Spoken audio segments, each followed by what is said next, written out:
Respecto al coronavirus, aparentemente, y según lo que indicó el Ministerio de Salud, la emergencia, porque hablan que en Italia el coronavirus está en momento de expansión, se extendería hasta el 30 de abril. Le voy a trasladar la inquietud a nuestra compañera allí en Roma, Elisabetta Pique. ¿Esto es así, Elisabetta? ¿Cómo te va? Hola, ¿qué tal? Esto es así, todo se va extendiendo de mes a mes, es como que creo que todo el mundo ya se está acostumbrando a que esto es como que no se termina. Ay, sí, También es hoy un loop constante, ¿no? exacto, teóricamente hace un mes, el 15 de enero, iban a reabrir las pistas de esquí, y dijeron que hasta el 15 de febrero no se habla. Por supuesto, esta es una cosa que no interesa, pero también el tema de las escuelas presenciales, sobre todo para los chicos del secundario. Habían dicho que, bueno, este lunes en el Lazio, y Lazio, que es la región donde yo estoy, por primera vez este domingo va a entrar en lo que es zona naranja, porque supera el RT, que es el índice de contagio de 1. Y entonces, si bien por un lado el gobierno había dicho que los chicos de secundario podrían volver a la escuela a nivel presencial, después llegó una circular de la región del Lazio que dijo no, hasta el 25 nada de escuela presencial, lo cual es lógico, porque si también es la primera vez que el Lazio entra en zona naranja, era contradictorio que los chicos volvieran presencial al colegio. Es decir, te diría que hay bastante descontrol. Lombardía, a partir del domingo, vuelve a ser zona roja, también Sicilia. 2/3 partes de Italia vuelven a ser zonas naranjas, y en las zonas naranjas los restaurantes y bares no pueden estar abiertos, solo, digamos, para lo que es comida o bebida para llevar. Esto es un golpe inmenso. De hecho, hoy hay una manifestación de restaurantes que iban a mantenerse abiertos de noche. Aquí, en realidad, de noche los restaurantes desde hace meses que no pueden estar abiertos, pero iban en rebelión, quedarse abiertos. Pero la verdad que viniendo hacia acá no vi a nadie, porque por supuesto uno corre riesgo de multas, no solo una multa muy alta, sino también, digamos, como castigo, la obligación de mantener cerrados otro mes. Es decir, hay una situación bastante Como una complicada. clausura preventiva, ¿no, Exacto. No, una clausura de castigo de un mes, digamos, Claro. si uno, y además una multa en dinero de más de 1.000 euros. Así que la verdad que viniendo para acá veo que, por lo menos en esta zona donde estoy, pocos, digamos, adhirieron a esta protesta de los gastronómicos, que por otro lado también hay que decir... Sí, Elisabetta, sí. Diego Laje por aquí, muy buenas tardes. Sobre Hola. esta crisis e irritación, como estás bien describiendo, en la calle, en la gente, la cuestión económica, rebrote, etcétera, se suma también una capa de crisis política. Matteo Renzi se fue de la coalición gobernante y, de alguna manera, pateó el tablero. Así que sobre llovido mojado, ¿no?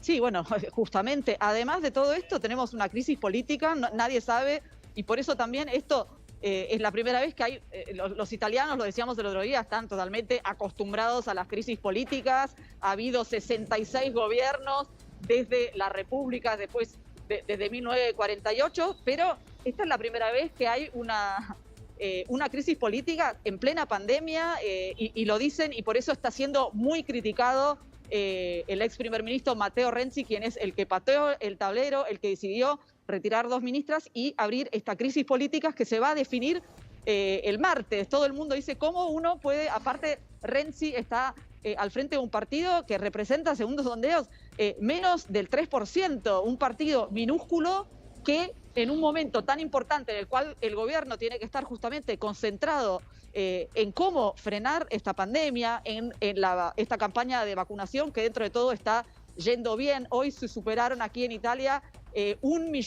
más de 1 millón de personas han sido ya ¿Cómo vacunadas. está el Papa? Y Italia... El Papa, bueno, el Papa está entre ellos. Ojo, esto es el Vaticano, que es otra cosa. El Vaticano, vamos a poder decir que va a ser el primer estado que vacuna a todos, porque bueno, es tan pequeño. Bueno, como sabemos, el Papa se ha vacunado el miércoles pasado, la primera dosis. También se ha vacunado Benedicto XVI. Por supuesto, ¿cómo está el Papa? Vamos a verlo cuando aparezca nuevamente en público, que es el domingo con el Ángelus, pero está bien porque hoy ha recibido en audiencia, como siempre, y esto lo dice el boletín, a varias personas, cardenales, embajadores que se estaban yendo. Así que el Papa, se puede decir que está bien, está trabajando como siempre, así que hasta el momento no hay noticias de que haya suspendido actividades.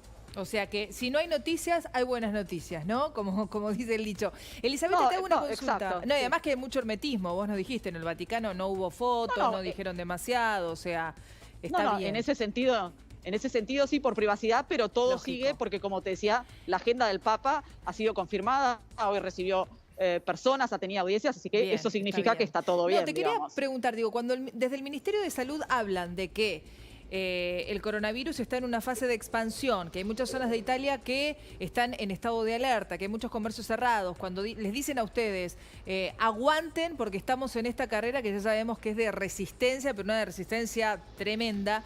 Digo, ¿cómo lo hace el Ministerio? ¿Da una conferencia de prensa? ¿Hacen cadena nacional? ¿Les permiten preguntar a los periodistas? ¿Cómo es eso?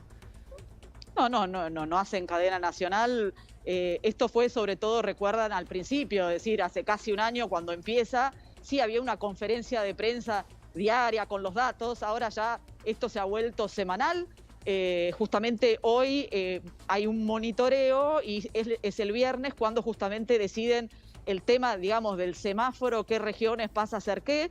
Pero todo esto también ha habido, digamos, un endurecimiento porque se han aplicado, por ejemplo, ya antes, por ejemplo, en las zonas amarillas, uno que estaba en una región de color amarilla, que es, digamos, las de menos riesgo, podía viajar otra región de color amarilla. Ahora no se puede viajar de una región a otra hasta al menos mediados, hasta al menos el 3 de marzo, es decir, hay un endurecimiento de las medidas porque se dan cuenta que esto, y esto también lo dijo el Instituto Superior de Sanidad, se puede volver una situación incontrolable. Y ahí volviendo al tema de la crisis política, que es la gran pregunta, ¿cómo cuando hay un promedio de 500 muertos por día, hoy Italia superó los 81.000 muertos, alguien puede pensar en una crisis política totalmente innecesaria?